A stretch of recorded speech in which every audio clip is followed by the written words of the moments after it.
Okay. So, tell us her name. Kenzie. Kenzie. Little Kenzie. And she came when? She came at 12:30 in the morning on Monday. We welcomed her after a very short labour in our bathroom. Unexpectedly, we didn't make it to the hospital.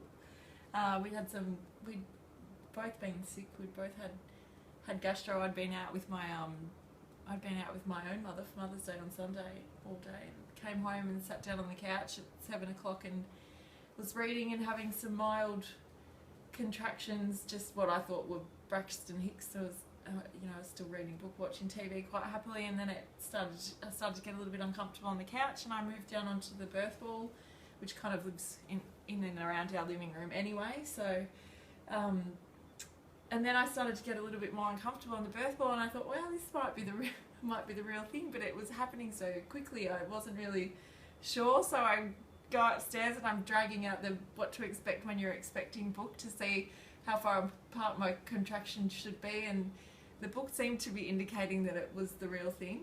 And then I went to the toilet. I had a little bit of show, and then things started to get a bit more painful. And Chris. No, and then we went upstairs. Yeah, Chris sent me upstairs because it was a bit more calmer, I think, upstairs. Well, just go back a bit, because unexpectedly she's been doing a couple of things. What was the first thing that made you think something was odd? When she cleaned the bathroom that morning. She scrubbed it from top to bottom. And no one really used that bathroom for the day. It was like stalked. Well, we've both been sick, so I thought it was the right thing to do was clean the bathroom. Yeah, what was the other thing that you thought was a bit odd? What was it up and down the stairs? Oh yeah, up and down the stairs. Like an emu parade. I don't know what she was getting or what she was doing, but up and down, up and down, up and down. So and I just said, stop it, we're going upstairs, it's more comfortable upstairs, come on. And that's when everything sort of kicked off. So you can tell it from here because you went into a... And you said, go to bed, and I said, I can't, I'm making too much of a mess. We'll have a shower. So I got in the shower, and then I thought, well, I'd actually just vomited downstairs as well. I thought, oh, the gastro is coming back, and then in the shower I needed to make a bowel movement, so I abruptly turned off the shower, and then I got on the toilet, and then I started thrashing around like a bit of a wild animal, arching my back. Yeah, with her contractions. Yeah. Between her contractions, I was coming downstairs and vomiting in the basin or in the shower upstairs, and then going back to her contractions, and it was full on. But she went into a total, like, she was possessed. Her head was backwards, she was all arched, and not one noise, but no noise. Yeah. No noise. That's what made it scary, and I didn't know, because she wouldn't communicate with me when the contractions were starting, so I went on visual. All I could do was go on visual, and then we managed to get the relaxation music on. Yeah. And I breathed through the contractions. Yep. I had a chair. I asked for a chair in the toilet, so I was kind of up and down, like standing up and then sitting down, arching back with the contractions, then trying to stand up when there was no contractions, and breathing, and then... And you didn't use the calm breathing or surgery, you used something else, but that was just as good. Yeah, I didn't use the counting because I found during the classes that the counting was... I was working against my own breath, so I knew that probably wasn't going to work for me. And I'd done a lot of Ujjayi breathing through yoga, so I just was working with my breath with the contractions. Beautiful. Which is the same thing, really. I mean, it doesn't really matter if you're counting or not. It's the same principles applied. And I think, some of them were a bit more painful than others, and I think Chris at times he was timing every second contraction, so he probably thought that they were a little bit further apart than what they were. Mm-hmm. And then I thought that we should probably let the midwife know because the waters had broken. Yep. So we did that, and then sort of, it was only like an hour later, Chris is saying, are you needing to push? Like, are you at the pushing stage yet? And I said, I think my body is doing that for me.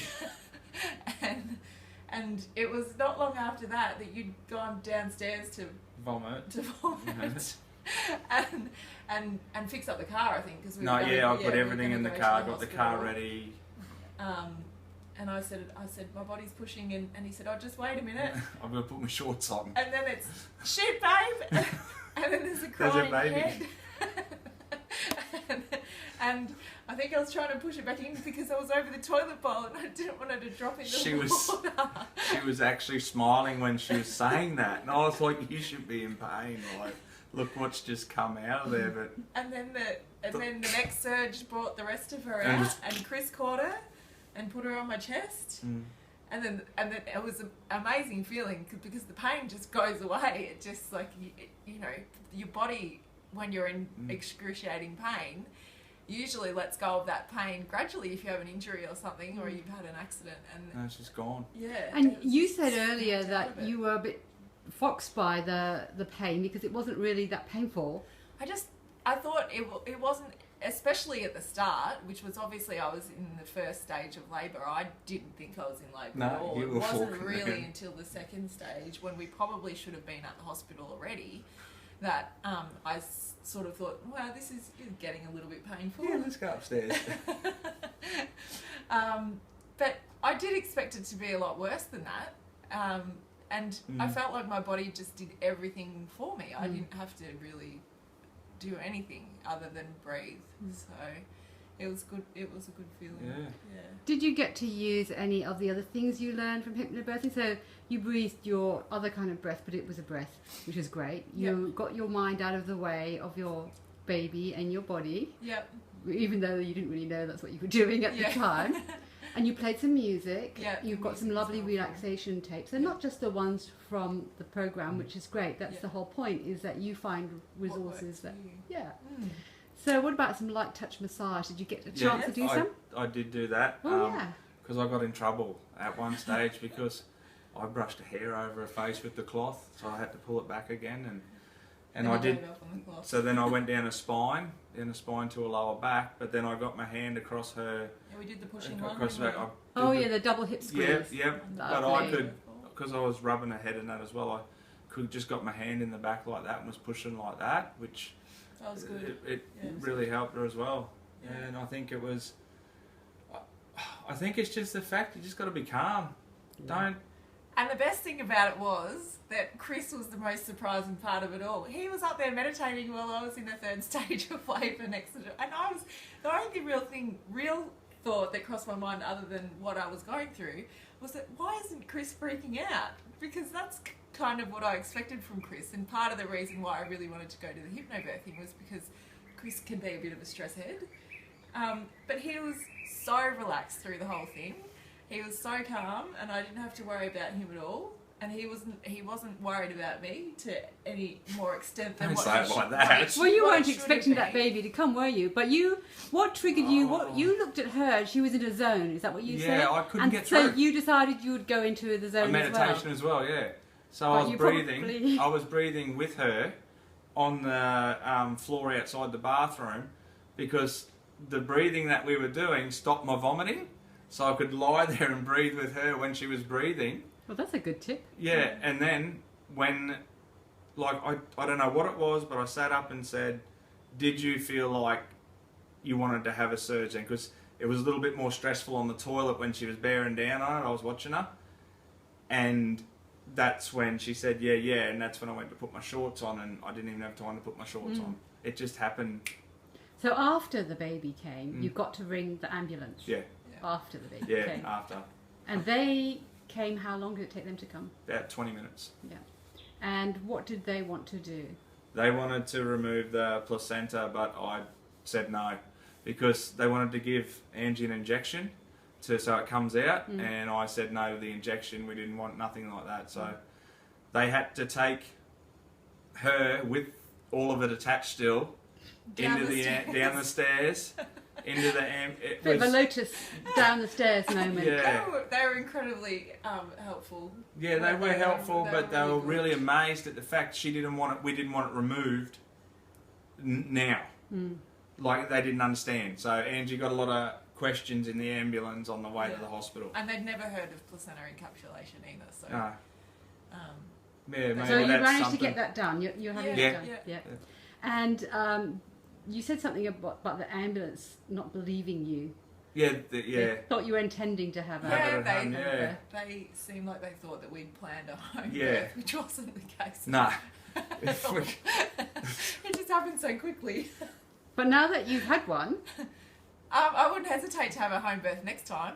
Yeah, because everything was really easy at home. And it's comfortable and yeah. you're in your own area. Just like they say, like an animal finds a spot to have the child unobserved by Yeah. anybody. That's what you can do at home. yeah. Yeah. You The leave only that front door. negative, I think you said, was the light in the bathroom. Yeah, because we would have planned a like more dimly lit and Yeah. nicer environment than the big fluoro and the. But it was a nice breeze coming through the window that night. I couldn't imagine doing that in summer. No.